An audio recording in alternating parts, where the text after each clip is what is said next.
Hey you guys, it's Peter, and I'm back. Of course I'm back. I'm YouTube famous now. And in case you're new to my channel, a little disclaimer, I don't really think I'm YouTube famous. But anyway, that's how I start every video, even though people say, when is that gonna end? And then right after I get that comment, the very next comment is, I love your intro so much. So I'm just like, I don't really know what to do, get over it. Anyway. So I have been getting a lot of requests lately for story times, which I was like, I don't know what I really think about that. But it kind of beats doing the beauty guru gig since I'm not a beauty guru, I'm a booty guru.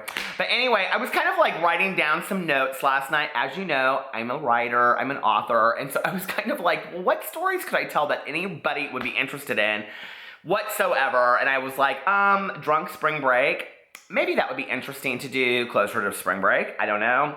I was like, I had all these different ideas and I've written them all down. Failed funerals, on and on and on. Things like that, right? First dates gone crazy. You guys, I have some hilarious stories. I'm like pulling for my props. Can you see? Oh, I have props, baby. Trust, I have props today.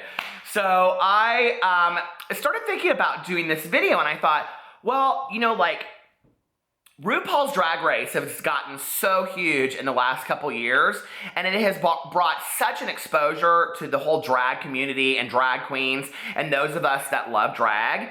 But for me, like, I grew up, like, that was a huge part of entertainment, of going out when I came out. And I am 44 years old, and I came out when I was 18 years old. And so I started going out to gay bars with a fake ID when I was 18, I know. But anyway, and I can remember just like this awe of looking at these drag queens, right? In fact, my very first bar that I ever went into, Tomorrow's in Indianapolis, which was on Meridian, if you're from Indianapolis, was exclusively a drag bar. And you might ask, how did you get into a bar at 18 years old, Peter? Well, this was before I had a fake ID. Back in the day, what we did is if you wanted to get into a bar, you carried some drag queen's drag in. That's what you did, and nobody questioned it because you were there 2 hours early anyway. Nobody shows up to a bar at 8 o'clock except for some old man that's lonely and having his whiskey sour or something. I don't know. But anyway, so that's what we used to do, is we used to just carry their drag in there.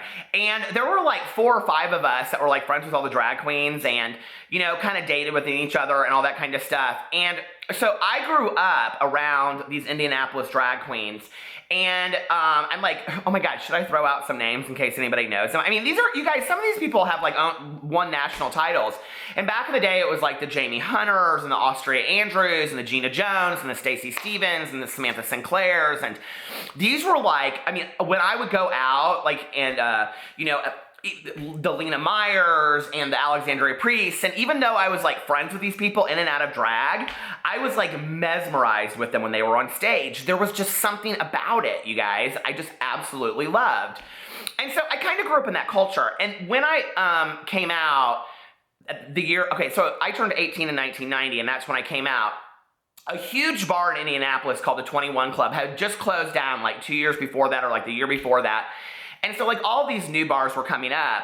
And so there wasn't really like a place to go see drag at the time, except for there was a lesbian bar called the 10, and we would go there. And then the Metro, which was really small. And so we would go see these small shows.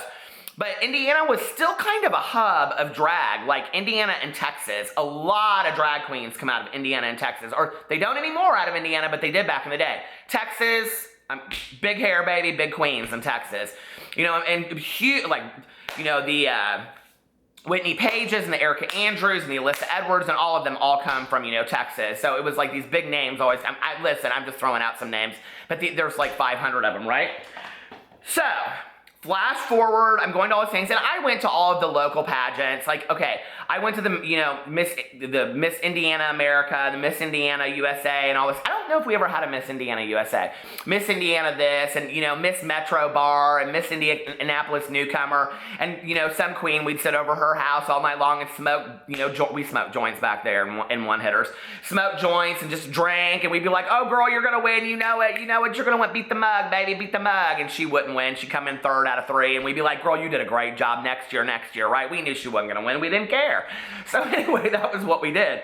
Now, you're gonna ask about my obsession with drag, because people always ask me that. No, I have never in my life been in drag. I am not opposed to it.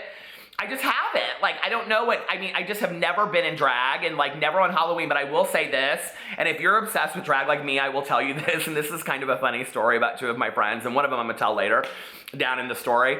But if I'm gonna ever be put up in drag, and this is my fear today at 44 years old and white hair with a beard, I better look lovely from head to toe. I mean, I better walk out and they better clap, okay? Standing ovation, like look at her, you know, like look at her.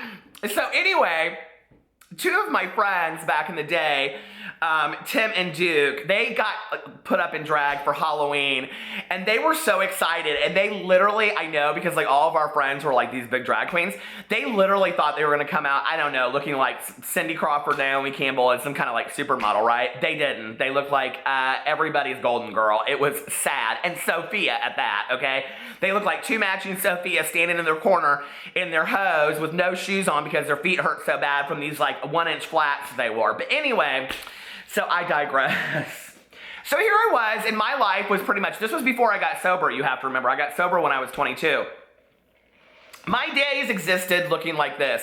Going to college during the day, and then Tuesday, Wednesday, Thursday, Friday, Saturday, going out, and Monday recouping. That was pretty much my life, of which about 90% of that started off with, like the drag shows were always earlier in the evening in Indianapolis, and then later in the evening you would go out and just get, you know, totally drunk, wasted, and I don't know, look for the cute boy, I guess. But anyway, so in 1993, a really strange thing happened, and that was that my friend Austria was going to National Entertainer of the Year because she had, you know, won a state title, and so if you win a state title, you go to the national title, right? Boys and girls, it's the same in any other kind of beauty pageant, any other kind of competition, all that kind of stuff, right? And so we were all like, oh, well, and two of our friends had just moved to Louisville. And National Entertainer of the Year has always been owned and operated in Louisville. Typically, well, back in the day, it was at the Connection nightclub, which has just recently closed down. I think they're opening up a smaller one. But now, or in the last couple years, they've had the prelim nights, which are Friday and Saturday at the Connection, and then Sunday nights at the Horseshoe Casino. I don't know why. I loved having it at the club, and you'll hear why in a second. So anyway, we went down there, and Austria, I don't know what was, she knew she wasn't going to win, and she didn't really care. She was there for the drink tickets and the gig. She didn't really care, okay? And she didn't even make top 10. And she did Janet Jackson's If. And I swear to God, if she was sitting in this room right now, she'd be like, I don't even remember that. How do you do? But I do. She looked every bit of Janet Jackson If, and I still know every word of that song. But anyway, so we go down this drag pageant, and our friend Peter had moved down there, and he become really, really good friends with Terry Vanessa Coleman, who worked at the Connection. There are probably some people out there that are watching this video that are like, oh my God, I have seen these people perform. So anyway, they lived in these apartments. Terry lived in the very back. I remember it looked like Friends. You like walked in through this gate, and it looked like Friends. Peter loved it. He'd be like, oh my God, this looks just like Friends, right? So we would go in, and his apartment was like to the left, and then her apartment was to the very back, and she had these two little dogs I remember would run around. Well, I went down there with my friend who will remain nameless. We'll just call her Judy, because, you know, I call every good friend Judy because she would not want this told. I'm just telling you. So anyway, during the day while they all worked, we were set up. Okay, so we went down there a week ahead. I don't know why. But like if you go to pageants, like that shit happens. Like you see the final night, but like the pageant's the whole week, right? So we were there for the whole thing. So we were put to work, baby, during the day, and I'll never forget Terry was like to Judy and I, she was like, I got wine coolers in the fridge, and you can sit over there, and she opened this can, and I was just like, oh my God, she had more pot than I'd ever seen in my entire life. She was like, you can smoke. I don't know if she smokes pot anymore. I know she's still alive. She's still working in Louisville, I think. Gorgeous. But she's like, you can smoke all the pot you want. She's like, you just need to bead my gown. So we just sat there beading this gown, smoking weed and drinking the whole day. Wine coolers. So anyway, then our other friends from Indianapolis came down on Friday and Saturday night. We were exhausted by that point, but all these drag queens were giving us their drink tickets. So, oh, hello. So my friend Duke and I, he's no longer with us, but my friend Duke and I ended up getting so wasted. And there was a drag queen, this bitch could dance, and her name was Motion, and she was from Atlanta. I don't even know where she's at today, if she exists, if she's still alive or whatever, but I mean, she killed it. I mean, she could dance, right? And so this is so funny, think about this. So anyway, this was National Entertainer of the Year, 1993, and we went around the whole weekend, and we just got absolutely drunk with Motion, and just did high kicks, and I don't know, I will never forget, I mean, of course I found a cute boy in Louisville, and he was like my boyfriend for the weekend and all that kind of stuff, but anyway, I go down into my basement today to show you how obsessed I am with drag and all this kind of stuff. And I was actually trying to show you that back in the day, my ex and I, we used to order, and you can still get them, and it goes click, click. What is this called? Click, click, expose when you go to the website. But there are these DVDs of drag pageants. Now, this is National Entertainer of the Year 2006, and you can see on here, Erica Andrews won, and you can see on, I think Deranged won that year, actually. Erica Andrews was giving it up. Now, did you guys watch RuPaul's Drag Race? So that's Erica Andrews, that's Roxy Andrews, a drag mother. She passed away 2 years ago. My favorite drag queen of all time, Erica Andrews, right here, okay? That was her as Jessica Rabbit. But anyway, when she won, for her prelim night, she did some skit from Superstar, remember that? And then her last night, Google search it, do the Google. YouTube search it, Erica Andrews, EOI, Final Night Talent. It's her doing a scene from Mommy Dearest, and it's just her incredible. So anyway, Pee-pee the flying chihuahua. He says, I do not consent to be in this video, but I love drag as well. So anyway, what's so interesting about this is I have watched so many past drag videos and documentaries, and for our website, we interviewed all of the girls that were on Fantasia, and we interviewed Erica Andrews on our website, rant.com, I'll list it below, and on and on and on, and I've just been obsessed with it and loved it for years. I love it as an art form, I love it as entertainment, but let me just tell you that there are like 5 remaining drag queens that have been alive since this shit started, and one of them is Hot Chocolate, and she still works at Divas in Las Vegas, and I met her, what was it, 2 or 3 years ago at the Piranha nightclub, because our friend Eric is friends. I was like, I mean, of course he was out of drag, but I was like, he was so nice. Anyway, okay, so we used to buy these DVDs, even though we had already gone and seen that we were there at the pageant, and we would sit there and we would just like what. I hate that damn thing. It always goes off like that. I don't understand how to turn it off. Anyway, on the back here you can see Deranged. She ended up winning, I think that year, Mocha Montrese. She ended up winning that year, or another year. So anyway, but you can buy these documentaries, click, expose. This is not sponsored, but I used to love these things. I don't buy them anymore. Anyway, now you can Google everything. Everybody puts up the whole pageant on the internet, everything. But let me show you boys and girls, my very first national drag pageant ever, National Entertainer of the Year. 1993, I still have the program. I cannot believe it. You see my face getting red? I was so excited, you guys. Look at this. Connection nightclub, Louisville, Kentucky. I could not believe. I went down in the basement to find this, and I was digging through this box of stuff that I have, and I was like, oh, when I pulled this out, I was like, oh my God, I still have. Okay. So, when you go to a pageant, of course you want to get the pamphlet. Now, you have to pay for these, I think, today, but back in the day, you got these for free. Grand prize winner, just so you know, drag pageants, you win stuff too. Back in the day, they won a car. Listen to this. $5,000 in a 1993 Geo Metro. Bitch, they wanted the car. First runner-up, $1,000. Second runner-up, $500. I mean, that might be a pair of shoes or a gown. Preliminaries are, okay, so anyway, we don't need to know all that. But, so then you go in here. I mean, look at some of these haircuts. Do you see? Look at these haircuts. Oh my God, is that Tasha Cole? That's Tasha Cole, Dallas, Texas, baby. She's a board of directors.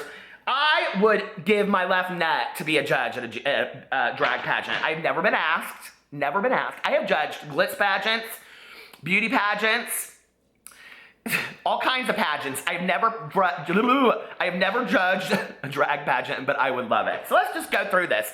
Oh, look who we see right away as you open the pageant thing. My friend, Terry Vanessa Coleman. That's who we were down there beading gowns for. In fact, that gown looks kind of familiar. I think that's the gown that we beaded. No, I don't think so. Anyway, you had to like buy to put your advertisements in here and see. You want people to see it front and center so that when they see you, they go, Terry! And then they go crazy. And then the judges hear you all clap. And then, but there's always like, here's the thing. Everybody comes so prepared, and like Terry's gig that year was that she sang live Bridge Over Troubled Water. How I remember that, I will never know. But usually queens that sing live always win. But because they look like what they would say back in the day is fishy, like they look like real women, right? If you're offended by that term, I'm sorry, it's gay lingo, it's not my lingo. So anyway, and so for Terry Vanessa to come out there as a drag queen to sing live, you know, but she was transgender too, so I think that, you know, I mean, we would go places like with her in Austria, and they would just like, I mean, they were like, who are these gorgeous girls that you have with you, right? And I loved it. I ate it up, every minute of it. So here it was. Here's the Connections nightclub. She sang live that year anyway. I think she came in third. Because here's the deal. There's always somebody that performs, and you're like, what? Where is this person? Where did they come from? I will never forget the year Nina D'Angelo. Okay, this was the year, I think 2 years after this. No, 2003, exactly 10 years after this. Nina D'Angelo from Missouri, okay? She came out and did this Legally Blonde thing that turned into this thing from some musical. I mean, we were people were standing up with their gin and tonics, clapping, yes, girl, get it. I was like, So every year there's always somebody. Now, you want to know who it was in 93? Now, I love her. I love Miss Terry Vanessa, but baby, it wasn't her. I'm sorry, her singing gig didn't get it. And then Miss Gay America Pageant, here was Leslie Rage. They can go through, Tasha Cole, she's a former. Oh, they're going to go through and put all the formers. Okay. So Tasha Cole was 1991, Amazing Grace. She's no longer with us. She was 1992. She can go back and you can see her on the Geraldo show. And then here who are these people? Oh, and then when they have contestants, they want to put their pictures in here, like Ginger Manchester. I don't think she's ever won. She's been trying to win for years.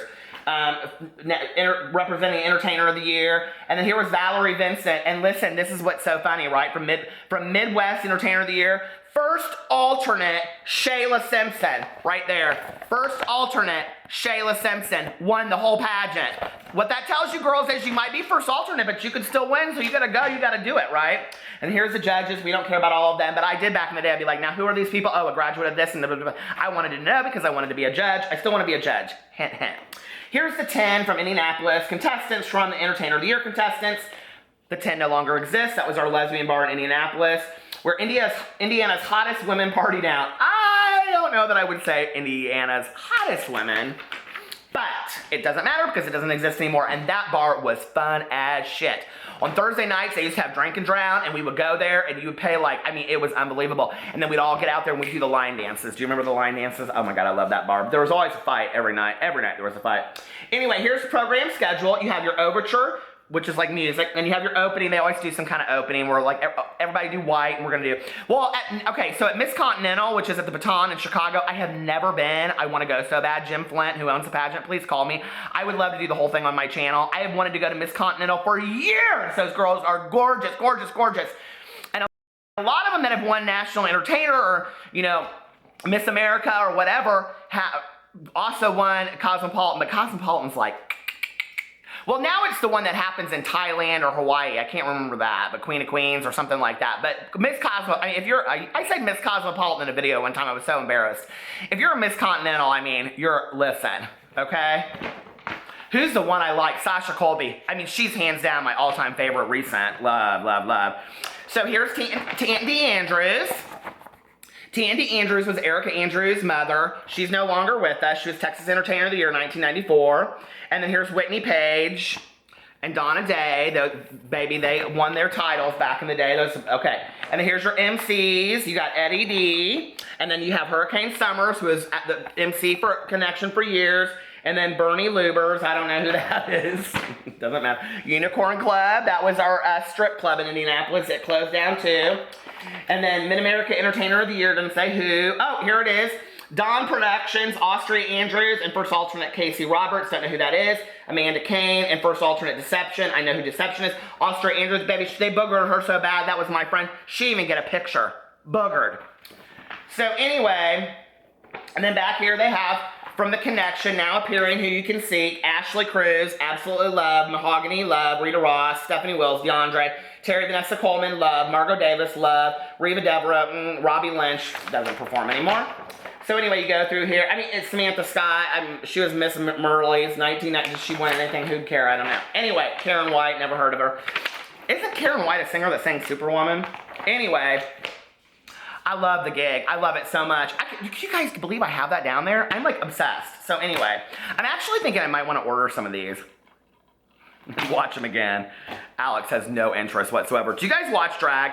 I think that RuPaul's Drag Race is a good place to start, but there are some absolutely, absolutely fantastic documentaries out there. You can just get on to the YouTube and you can put in drag queen documentaries or get on Netflix. Actually, Rich Lux, a fellow YouTuber, has done some fantastic documentaries about drag. Incredibly fantastic. And there was a movie that came out years and years and years ago about the very first ever drag pageant. I can't remember what it's called, but you could find it. It's really good. And Trantasia was about the most beautiful transsexual, I think that's what they called it, transsexual in the world. And it was in Las Vegas, and but it wasn't like a really a real pageant. But we interviewed all those girls. But like I said, the most important messages you need to get from this video is, okay, well, first of all, if you love drag, I want you to comment in the video section below, or comment section below, and I want you to tell me who your favorite drag queen is of all time. You can't pick 3. You can't pick 4, okay? This is a pageant. This is not 4th runner-up, 5th runner-up, like, you know who? Alyssa Edwards, she's always, you know, an honorable 5th runner-up. You only get to pick 1. Who is your favorite drag queen of all times? And boys and girls, I want you to surprise the shit out of me, okay? I want you to throw me some names that aren't on RuPaul's Drag Race that I haven't heard of from years, like, you know, who's... Let me think of somebody out there that would just throw something, like Charity Case, or Diet of Pepsi. Like those 2 queens, classics, right? Put them in the comment section below. I want somebody to wear my ass out with some names I haven't heard of from years. But anyway, be honest, put your favorite drag queen below. I mean, like today I have to say Alaska is probably my hands down. Alaska or Adore Delano is hands down my favorite drag queens of all time. Although Katya runs a close second, I think, to Alaska. But anyway, the most important message out of this whole video is, if you are in drag pageant production, call me. I'm a YouTuber. I'm a famous YouTuber. I would love to judge a drag pageant. Anyway, did you guys like this story time? Did you think it was fun? Did you think it was stupid? I don't know. I like these story times. They're fun. I got kind of lost my shit in it, didn't it? I was like sitting there as I was like telling the story. I was like, oh, that boy I met was kind of cute though. I wonder what happened to him. I have to look him up on the Facebook. You guys do that? You like met somebody randomly like 5 years ago, and then you're like, oh my God, or 15 years ago, or for me, 22 years ago, and be like, I have to look him up on the Facebook. Like, I even remember what his name was. Todd, I don't. Anyway, I love you guys. Follow me on all my social media. It's linked below. Please subscribe. It would mean the world to me. And like always, come back because I make daily content. I love you guys. Bye.